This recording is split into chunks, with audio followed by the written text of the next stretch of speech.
गणपति बप्पा मोरया, मंगल मूर्ति मोरया। गणेश चतुर्थी की आप सबको बहुत बहुत बधाई हो। गणेश चतुर्थी पे बड़े ही प्रेम और उमंग के साथ हम अपने घर में बप्पा की मूर्ति को स्थापित करते हैं और हमको ये स्थापना शुभ मुहूर्त में ही करनी चाहिए, विधि और विधान से करनी चाहिए। अब हम इस बारे में सोचते हैं कि हम ये सब कैसे करें, तो चलिए मैं आपको बताती हूँ। हर साल भाद्रपद मास के शुक्ल पक्ष की चतुर्थी तिथि के दिन गणेश चतुर्थी का पर्व बड़े ही उल्लास के साथ मनाया जाता है। इस साल चतुर्थी तिथि 26 अगस्त को 1:54 PM पे प्रारंभ होगी, जिसका समापन 27 अगस्त को 3:44 पे होगा। चतुर्थी तिथि से शुरू होकर अनंत चतुर्थी तक गणेश उत्सव का पर्व 10 दिन तक मनाया जाता है। बड़े ही प्रेम उमंग के साथ हम अपने घर में बप्पा को लेके आते हैं, उनकी सुंदर सी मूर्ति लेके आते हैं। शास्त्रों के अनुसार गणेश जी का जन्म दोपहर में हुआ था।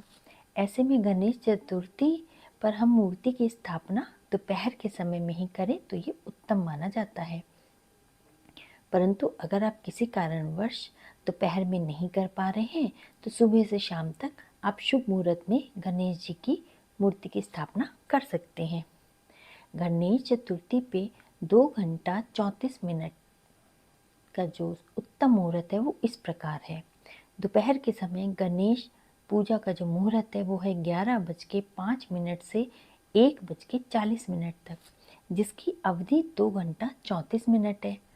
अब हमको अपनी स्थापना कैसे करनी है इसका आसान तरीका मैं आपको बताती हूँ। सबसे पहले हम घर और मंदिर की सफाई करें, गंगा जल से शुद्धि करें, पूजन की सामग्री सहित पूर्व दिशा की ओर मुख करके आसन करके बैठ जाएं। अपने घर के उत्तर भाग या फिर पूर्वी भाग में हम गणेश जी की प्रतिमा या मूर्ति को रख सकते हैं। दक्षिण पूर्व में हम दीपक को जला सकते हैं। गणेश जी की मूर्ति को किसी लकड़ी के पटरे में या गेहूँ, मूंग, ज्वार के ऊपर लाल वस्त्र बिछा के स्थापित करें। गणेश भगवान की प्रतिमा पूर्व दिशा में हम कलश रखें और गणपति की प्रतिमा के दाएं और बाएं रिद्धि सिद्धि को भी स्थापित करें। साथ में एक एक सुपारी रखें। अपने ऊपर जल छिड़कते हुए हमको मंत्रों का जाप करना है, गणेश भगवान जी को प्रणाम करना है और 3 बार आचमन करें। माथे पे तिलक लगाएं। मूर्ति स्थापित करने के बाद गणेश जी को पंचामृत से स्नान करवाएं। उन्हें वस्त्र, जनेऊ, चंदन, दूर्वा, अक्षत, धूप, दीप, शमी के पत्ते, पीले पुष्प और फल चढ़ाएं। पूजन आरंभ करें और अंत में गणेश जी की आरती गाएं और मनोकामना पूर्ति के लिए आशीर्वाद मांगें। भोग में हमको गणपति बप्पा को जो उनको बहुत प्रिय है वही चीज़ें चढ़ानी चाहिए। तो हमको गणपति बप्पा जी को क्या पसंद है? मोदक। भोग में हम उनको मोदक चढ़ाएं। मोतीचूर के लड्डू, स्वास्तिक, खीर, सूखे मेवे, फल, हलवा, पूरी, पंचामृत, मिठाई, बेसन या फिर ड्राई फ्रूट के लड्डू, ये सब चीज़ें हम उनको चढ़ा सकते हैं।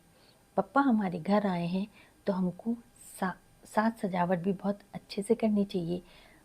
मंदिर को धोएं, पोंछें, साफ करें, शुद्ध करें और उसको फूलों की माला से आप सजाएं, लाइटें लगा के सजाएं। धूप और दिए बाती का सामान ला के रखें। सुबह शाम पूजा करें और घर घर में विराजे जाते हैं गणपति बप्पा। गणपति बप्पा आपकी सारी दिक्कतों को दूर करके सुख, धन, संपत्ति का वरदान देते हैं। इस दिन हमको विधि विधान के साथ सब कुछ काम करना चाहिए और हमको अपने बप्पा से ये मांगना चाहिए कि बप्पा हमारे सारे कष्टों को दूर करिए, अब विघ्न हरता है। तो गणपति बप्पा मोरया।